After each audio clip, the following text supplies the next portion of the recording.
So you're coming from Wargame and you're considering playing Broken Arrow. What are some of these key differences between Wargame slash WARNO, I'm going to summarize those as the Eugen games, and Broken Arrow? Well, there are a few key differences. Let's have a look. One of the key changes, how do you transport your infantry to the battlefield? In your Eugen games, you have a unit, such as an infantry unit, and you have them attached to a vehicle. So in your deck builder, you say, I want to have the Motostrelki transported by a BTR, for example. In this game, it works a little different because I can transport my Gwardii Motostrelki in any type of vehicle that I would like. I can say, well, in this case, I need to have at least some fire support, so I can bring them in a BTR-82. You can see that that BTR-82 has 8 seats, and because this team is 8 guys, that actually fits perfectly. There are no spare seats. If I were to bring them in a Ural 5323, that means I can have more of these units in one vehicle. Because this thing has 24 seats. So doing it this way, I can load up 3 Gwardii Motostrelki in one Ural. The same can be done by a helicopter. Except a helicopter is going to say, well, I only got 21 seats. So if you want to transport that many guys, you're going to have to bring 2 helicopters. So if I go back down and say, no, I only want 2, I want to actually transport that in one bird, you can. If you, however, go for an Igla as well, the game's going to say, oh, you want to transport an Igla? I want to put that in a helicopter. But if you pick it from the infantry tab, you cannot actually do it the way that you intend to. If you, however, go, for example, in this case, from the helicopter tab, I can say, I want to bring in this helicopter, which already comes with its own weaponry. And I want to be that helicopter getting filled up with infantry.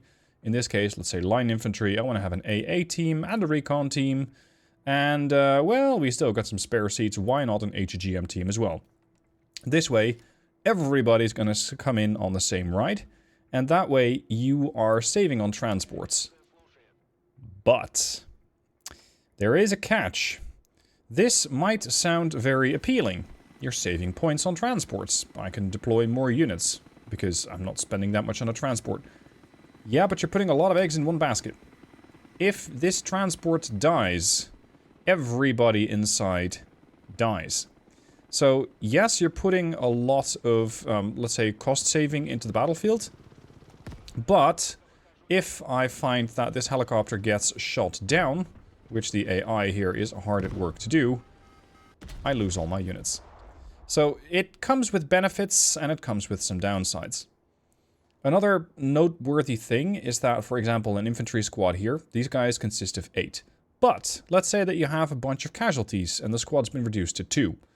That means that whereas normally they might take up 8 seats, they now only take up 2. Up until the point where you heal them up with supplies. So in a condition like that, you can actually get 4 squads of wounded Motostrelki in one BTR. Provided they're all down to 2 guys, that is. So this works not only when you're bringing in units, but also when you're trying to move wounded units back out.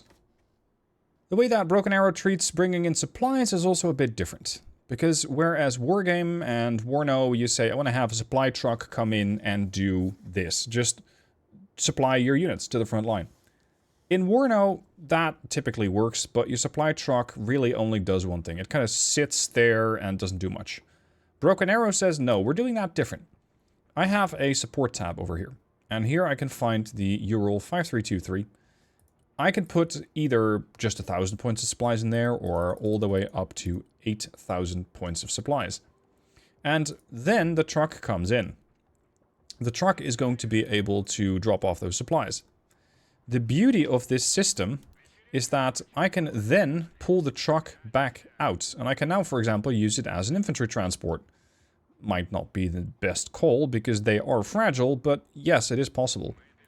If I find that this position where I have this, let's say, makeshift fob is getting threatened too much, I can go back and pick it right back up.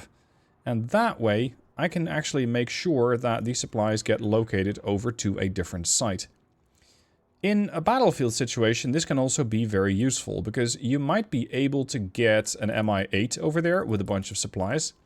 And that MI8 is able to go a pretty fast distance, but the last bit isn't quite safe. So what I'm going to do is take this MI8, drop off the supplies, let's say, over here in the parking lot, and then the last, let's say, few miles, I'm going to pick them up with another logistics vehicle and pick up the supplies and drop them off to where I would actually need them to go. And this way, you're making sure that your logistics vehicle, such as this Ural, doesn't have to go all the way back home to get some new supplies. Because all I need to do now is pull the helicopter back out, which I did by pressing B. Then I can pick up the supplies. I don't have to fully load up the truck. I still got 4 tons left to go. And I can now say, well, thank you very much. I actually need those supplies to be delivered here. And this way, you can have those supplies exactly where you want them. Keep in mind, a supply dump like this is a very interesting target for the enemy to take down. So be careful with them, because if you find an enemy supply dump, you will want to blow it up. The enemy will do the same thing to you. And any unit taking damage from an explosion, or any unit close to the supply dump when it explodes, is definitely going to take a bunch of damage. Next key difference, units cycle back into your deck. If you have a unit, such as, in this case, a BMPT Terminator, in this deck I have 2 of those units. If you have a Eugen game, and you lose that unit, well, tough luck. You're done with that unit for that match. They don't respawn, they don't cycle back in. I only have the accessibility of 2 of these units. That is in Broken Arrow right now.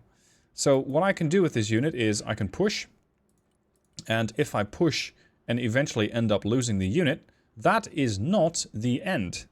That is not the end, because a unit can flow back into your deck. A unit can actually get healed up again. Well, not strictly healed up again, but let's say this Terminator gets destroyed. There we go.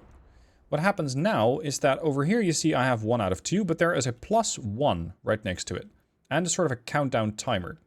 That circle is going to fill up. And when it does, when it is actually completely filled up, you're going to get that BMPT Terminator back. So, for example, I have 2 Armatas. If I lose both, yeah, that's a big blow. But that is not the end, because this way I can still get my Armata back. More expensive units do typically take more time to respawn. They take longer to flow back into your deck. So, of course, if you have a high-value unit like the T-14 Armata over here, it is definitely easier to try and repair it and make sure that you can get it back to a logistics point, get it fixed up, and throw it back out there. That is always preferable over having the unit die and having to wait until you can respawn it. Because yes, it might need to drive back for, let's say, from this point where the BMPT died, I could have healed it up back there and I could have put it back out into the fight. Let's say you're fighting somewhere else, over there, for example, and you need to have that tank drive all the way out there again. Yeah, that's going to be a while. That will take time. So it is always preferable to have your units get healed up over getting them destroyed naturally, but even if they do get destroyed, it's not the end, and you can still recover. If you're looking at a Eugen game, let's say you have a bunch of units deployed. Your income, top left-hand side, is always going to stay the same. The only way that it might change is if you get more capture zones, but that's specifically Eugen environments. In this game, it works a little different. It works based on how many units you have deployed. Because over here, I have deployed 1 Armata, and the second spawns in as well, and now my income has dropped to 248. This is a sort of tax that you're paying for the amount of units that you have on the battlefield. And what it forces, or well, at the very least encourages you to do, is use your units wisely. Because what you could have happened in Wargame, for example, is you have a battlefield which is, let's say, taking place there, but you kind of forgot that you still got a bunch of infantry back there. In Broken Arrow, that's not that likely to be the case. Because if you find that you are struggling over here with your front line, you might go, hold on. Why am I not getting enough income? Oh, right. I still got units in there.